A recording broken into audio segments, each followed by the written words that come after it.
માંડવી પ્રાંત અધિકારી દ્વારા અતિ ભારે વરસાદના પગલે માંડવી પ્રાંત હેઠળના સમાવેશ થયેલા તાલુકા જેમાં માંડવી, અરેઠ, માંગરોળ, ઉમરપાડાનો સમાવેશ થાય છે.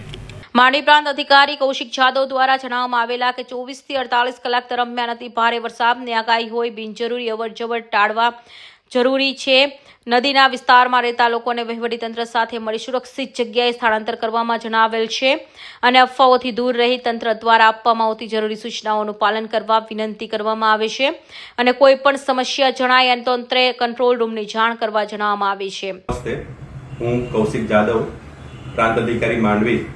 અત્રેના પ્રાંત હેઠળ સમાવિષ્ટ માંડવી, અરેઠ, માંગરોળ અને ઉમરપાડાના નાગરિકોને વિનંતી કરવા માંગુ છું કે આગામી 24 થી 48 કલાક દરમિયાન અતિ ભારે પવન સાથે વરસાદની આગાહી હોય બિનજરૂરી અવરજવર ટાળવા નદી કાંઠાના વિસ્તારોમાં રહેતા નાગરિકોને સાવચેતીના ભાગરૂપે સ્થાનિક વહીવટી તંત્ર સાથે રહી સલામત સ્થળે સ્થળાંતર કરવા અને સાવચેતીના પગલાં ભરવા વિનંતી કરવામાં આવે છે. સાથે અફવાઓથી દૂર રહી તંત્ર દ્વારા આપવામાં આવતી સૂચનાઓનું પાલન કરવા વિનંતી કરવામાં આવે છે. સાથે કોઈ પણ સમસ્યા જણાય તો અત્રેના કંટ્રોલ રૂમમાં જાણ કરવા આપ સૌને વિનંતી કરવામાં આવે છે. ધન્યવાદ. અમિરસિંહ ચૌહાણ, માંડવી.